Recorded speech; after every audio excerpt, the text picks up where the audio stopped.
दोस्तों, मनुष्य का यह स्वभाव होता है कि यदि उसको कोई भौतिक सामान खरीदना हो, फ्रिज खरीदना हो, टीवी खरीदना हो, कूलर खरीदना हो, तो भौतिक सुख सुविधाओं का सामान बड़े ही आसानी से खरीद लेता है। लेकिन जब बात बचत करने की आती है तो वह व्यक्ति बहुत ज़्यादा टाल मटोली करता है।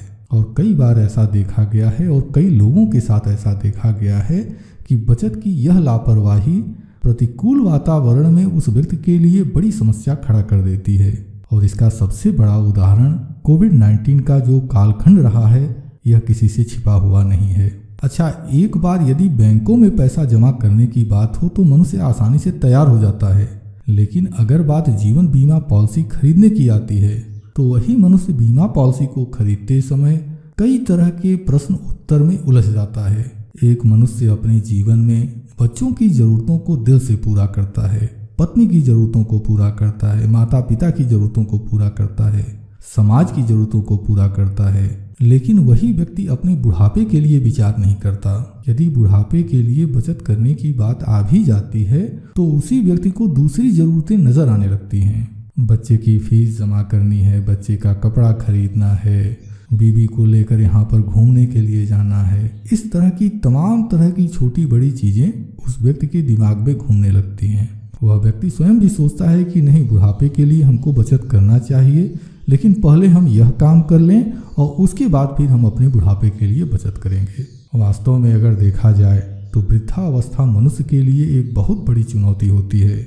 यदि मनुष्य के पास वृद्धावस्था में धन का अभाव हो तो उसका भविष्य बहुत ज़्यादा कष्टमय हो जाता है।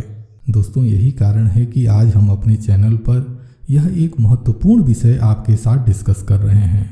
लेकिन इससे पहले कि इस वीडियो की जानकारी को हम आगे बढ़ाएं, मैं आपसे कुछ कहना चाहता हूं। कहना यह है कि यदि आप LIC के अभिकर्ता हैं, विकास अधिकारी हैं या फिर आप LIC के ग्राहक हैं तो आप हमारे इस चैनल को ज़रूर सब्सक्राइब कर लें, वीडियो को लाइक और सोशल मीडिया अकाउंट पर शेयर ज़रूर कर दें। चलिए अब अपने मूल विषय को शुरू करते हैं। रिटायरमेंट लाइफ क्या होती है? रिटायरमेंट लाइफ क्या होती है, इसकी जानकारी मैं एक काल्पनिक घटना के जरिए प्रस्तुत कर रहा हूँ। मुझे यह पूरा भरोसा है कि आप इस काल्पनिक घटना को अपने आसपास ज़रूर महसूस करेंगे। तो घटना कुछ इस प्रकार से है कि मृत्युंजय नाम के एक व्यक्ति थे जो एक कंपनी में लंबे अवधि से कार्य कर रहे थे। अब उनके रिटायरमेंट का समय करीब था। मृत्युंजय की कुल 4 संतानें थीं। सबसे पहली संतान, जिसका नाम राघव था, दूसरी बिटिया थी और उनकी इस बिटिया का नाम रीना था। तीसरी और चौथी संतानें, जिनका नाम सुरेंद्र और अनुज था। मृत्युंजय ने अपनी कार्य अवधि के दौरान ही बच्चों की शादी विवाह करवा दिया था। बड़ा बेटा राघव अपने किराने की दुकान से अपने पत्नी और 2 बच्चों की जरूरतों को आसानी से पूरा कर ले रहा था। बेटी रीना अपने ससुराल में खुशहाल थी। तीसरा बेटा जो सुरेंद्र था, वह रेलवे में जॉब कर रहा था और वह भी अपने पत्नी और बच्चों के साथ खुशहाल था। चौथा बेटा अनुज अभी रोजगार की तलाश कर रहा था। चौथे बेटे की जरूरतें मृत्युंजय ही पूरा किया करते थे। आज मृत्युंजय की नौकरी का आखिरी दिन था, इसलिए ऑफिस वालों ने एक छोटी सी विदाई समारोह का आयोजन किया था। समारोह की समाप्ति के बाद कंपनी के वरिष्ठ अधिकारी जो थे, उन्होंने मृत्युंजय के कंधों पर एक सुंदर शाल पहनाई और 25 लाख रुपए का चेक दे दिया। समारोह में आए हुए जितने भी लोग थे सभी बहुत खुश थे। मृत्युंजय भी अपनी रिटायरमेंट लाइफ को लेकर काफी खुश थे। उनके दिल में यही बात चल रही थी कि 3 बच्चों के साथ उनका बुढ़ापा अच्छे से गुजर जाएगा। कुछ भाषणों का दौर चला और फिर समारोह धीरे धीरे समाप्त हो गया और मृत्युंजय उस समारोह से बाहर आए। आज की डेट में तीनों बच्चे एक 4 पहिया गाड़ी लेकर अपने पिता को रिसीव करने के लिए गए थे। पिता तीनों बच्चों के साथ गाड़ी में बैठकर घर चले आए। अब मृत्युंजय की मस्त लाइफ शुरू हो गई। घर में कोई भी निर्णय लेना हो, उसका राय मसौदा सबसे पहले पिताजी से ही लिया जाने लगा। घर में बनी पहली चाय अथवा नाश्ता सबसे पहले पिताजी को ही दिया जाने लगा। मतलब मृत्युंजय जी ने जैसा रिटायरमेंट सोचा था उससे भी कहीं बेहतर हो रहा था। ऐसे ही कुछ महीने व्यतीत हो गए। अब एक ऐसा भी दिन आया जब राघव को उसकी बेटी का एडमिशन इंजीनियरिंग कॉलेज में कराना था। राघव मतलब मृत्युंजय की जो पहली संतान थी और इस बिटिया के एडमिशन के लिए 5 लाख रुपए की फीस जमा करनी थी। राघव और उसकी पत्नी आपस में बेटी के एडमिशन के लिए बातचीत करने लगे, लेकिन उन्हें कोई रास्ता दिखाई नहीं दे रहा था। राघव की पत्नी ने अपने पति से कहा कि एडमिशन की फीस के लिए वह पिताजी से बात करे। राघव को भी यह सुझाव पसंद आया। दोनों ने निश्चय किया कि अगले दिन सुबह वह इस संदर्भ में पिताजी से बात करेंगे। दूसरे दिन सुबह जब पिताजी चाय पी रहे थे, उसी समय राघव ने पिताजी से बिटिया के एडमिशन की बात कही। राघव कहते हैं, पिताजी, आपकी पोती ने इंजीनियरिंग की परीक्षा पास कर ली है, अब उसका एडमिशन कराना है, लेकिन एडमिशन के लिए 5 लाख रुपए की जरूरत है। पिताजी, अगर आप बच्ची के एडमिशन के लिए 5 लाख रुपए की मदद कर दें तो उसकी शिक्षा पूर्ण हो जाएगी। यह बात सुनकर मृत्युंजय जी बोलते हैं, बेटा, मेरे पास जो पैसे हैं वह सब तुम्ही लोगों के ही तो हैं। तुम एडमिशन के फीस की चिंता न करो, फीस के पैसे मैं दे दूंगा। इस पर राघव कहता है, पिताजी, आप बिल्कुल चिंता न कीजिएगा, धीरे धीरे करके मैं यह सारे पैसे आपको लौटा दूंगा। मृत्युंजय कहते हैं, बेटा, मेरे पास जो भी सब कुछ है यह सब तुम लोगों का ही है। क्या मैं इन पैसों को इस धरती से लेकर जाऊंगा? तुम पैसों की चिंता न करो, बिटिया का एडमिशन कराओ। बड़े बेटे और पिताजी के बीच होने वाली इस बातचीत को घर की सभी बहुएं ध्यान से सुन रही थीं। छोटी बहू उसके पति अनुज की बेरोजगारी से परेशान हो चुकी थी, अतः उसने अपने पति को सुझाव दिया कि वह भी अपने पिताजी से पैसों की मांग करे और कोई रोजगार शुरू करे। अगले दिन हुआ भी यही। अनुज ने अपना रोजगार शुरू करने के लिए पिताजी से 10 लाख रुपए की मांग की। पिताजी अपने बेटे की इस मांग को भी स्वीकार कर लिए। बड़े भाई राघव के दुकान के पास ही अनुज के कपड़े की दुकान खोलने का निर्णय हो गया।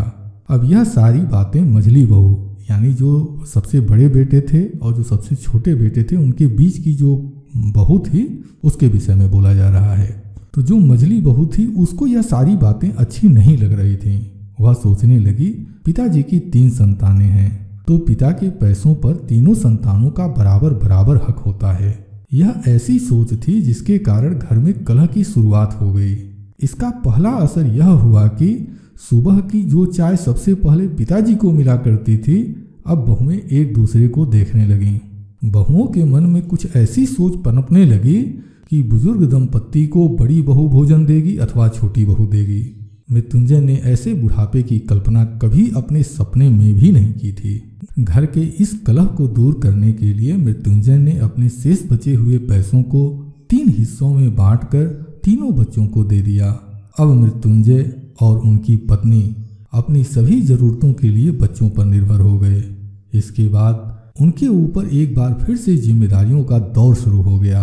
बच्चों को स्कूल छोड़ना हो या बाजार से सामान लाना हो, इस तरह के सभी कार्य बुजुर्ग जोड़ों के ऊपर आ गए।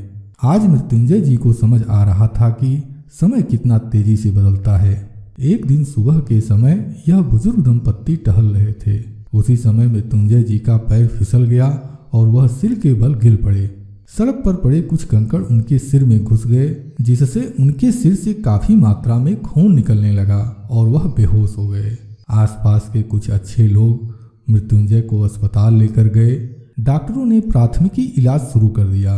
कुछ घंटों के इलाज के बाद डॉक्टरों ने ऑपरेशन के लिए सुझाव दिया। डॉक्टर का कहना था, चोट कुछ इस प्रकार से लगी है कि सिर में कुछ कंकड़ चले गए हैं, उसे निकालने के लिए ऑपरेशन करना होगा, लेकिन ऑपरेशन के सफल होने की संभावना 50-50% है। यदि ऑपरेशन नहीं किया जाता है तब जीवन का बचाना बहुत ही मुश्किल है। माँ के हाथ में अब 1 रुपए भी नहीं थे। वह अपने बच्चों की राह देख रही थी। कुछ घंटों के इंतजार के बाद बड़ा बेटा अस्पताल पहुंचता है। अपने बड़े बेटे को देखकर माँ फूट फूट कर रोने लगती है और डॉक्टर द्वारा बताई गई सारी बातें बताती है। बेटा ऑपरेशन के खर्च को जानने के लिए डॉक्टर के पास जाता है। अस्पताल के स्टाफ के द्वारा ऑपरेशन का खर्च 5 लाख रुपए बताया जाता है। अस्पताल के स्टाफ यह भी बताते हैं कि अगले 72 घंटों के अंदर ऑपरेशन करना बहुत जरूरी है, नहीं तो जीवन को बचा पाना काफी मुश्किल हो जाएगा। बड़ा बेटा माँ को सांत्वना देता है और पैसों का प्रबंध करने के लिए घर लौट आता है। अब घर में तीनों बच्चे मीटिंग करना शुरू कर देते हैं। ऑपरेशन कराना है या नहीं, इसके लिए विचार विमर्श होने लगता है। ऑपरेशन कराने में 5 लाख रुपए का खर्च होगा, जबकि बचने की संभावना 50-50% है। तो क्या बूढ़े का ऑपरेशन कराना सही होगा इस महंगाई के दौर में 5 लाख रुपए का खर्च कहां से होगा। अंत में दोनों छोटे बच्चे अपने आप को पैसों का प्रबंध करने के लिए असमर्थ बता देते हैं और इस ऑपरेशन को बेवकूफ़ी बताकर अपने काम पर चले जाते हैं। खैर, बड़ा बेटा 4 लाख रुपए अपने बैंक खाते से निकालता है और 1 लाख रुपए दोस्तों से उधार लेकर अस्पताल पहुंच जाता है। यह 5 लाख रुपए माँ को देकर बोलता है, माँ मैंने अपनी बिटिया की शादी के लिए यह 4 लाख रुपए रखा था और 1 लाख रुपए उधार लेकर आया हूँ, आप इन पैसों से पापा का इलाज करा दो। दोस्तों, यहाँ पर मेरे कुछ प्रश्न हैं और मैं चाहता हूँ कि आप इन प्रश्नों पर जरूर विचार करें। क्या माँ को उस पैसे को इलाज के लिए लेना चाहिए अथवा नहीं?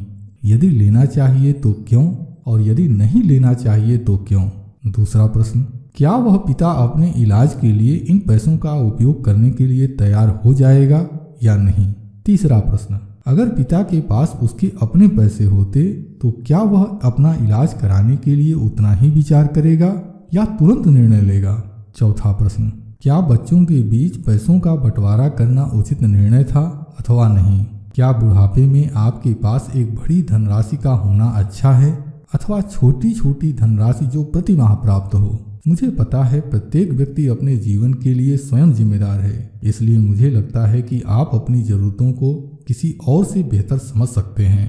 लेकिन एक जीवन बीमा सलाहकार होने के नाते और सामाजिक परिस्थितियों को देखते हुए मैं आपसे यह जरूर कहना चाहूँगा कि आपको अपनी वर्तमान परिस्थितियों को देखते हुए जितना हो सके अपने बुढ़ापे के लिए तुरंत निर्णय लेना चाहिए और अपने बुढ़ापे के लिए कुछ न कुछ बचत जरूर शुरू कर देना चाहिए। भारतीय जीवन बीमा निगम की योजनाएं आपके लिए बेहतर विकल्प हो सकती हैं। आपको अपने क्षेत्र के किसी अच्छे भारतीय जीवन बीमा के एजेंट को बुलाना चाहिए और पेंशन प्लानिंग के लिए सर्वोत्तम योजना को समझना चाहिए। आपकी सुविधा के लिए इस वीडियो के डिस्क्रिप्शन बॉक्स में एक लिंक दिया जा रहा है। जैसे ही आप उस लिंक पर क्लिक करेंगे आप अपने क्षेत्र के प्रोफेशनल अभिकर्ता को खोज पाएंगे। यदि आप चाहें तो आप उनसे बात करके आप उनको बुलाकर आप प्लानिंग समझ सकते हैं और प्लानिंग ले सकते हैं। अपने लिए एक ऐसी जीवन बीमा पॉलिसी जो बीमा कवर प्रदान करती हो और आपकी सेवानिवृत्ति पर आपकी और आपके जीवन साथी की जरूरतों को पूरा कर सकती हो, ऐसी योजना खरीद लेनी चाहिए। दोस्तों, मैं उम्मीद करता हूं कि इस वीडियो में जो जानकारी मैंने आपको शेयर की है यह जानकारी आपके लिए उपयोगी रही होगी। जिस घटना का जिक्र मैंने आपके साथ किया है, मतलब यह जो कहानी है यह कहानी भी आपको अच्छी लगी होगी। तो यदि आपको हमारी इस वीडियो में दी गई जानकारी अच्छी लगी हो तो इस वीडियो के नीचे जो लाइक की बटन बनी है उसको ज़रूर क्लिक कर दें और इस वीडियो के लिंक को जितना अधिक हो सके अपने सोशल मीडिया अकाउंट के जरिए दूसरे लोगों तक भी पहुँचाएँ। और यदि आप इसी तरह की जानकारी से भविष्य में भी अपडेट रहना चाहते हों तो इसके लिए आप हमारे YouTube channel Ritesh LIC adviser को सब्सक्राइब कर सकते हैं। आपने अपना कीमती समय हमें दिया और आपने पूरी वीडियो को ध्यान से देखा, इसके लिए मैं आपका दिल से आभारी हूँ। धन्यवाद। Thank you very much.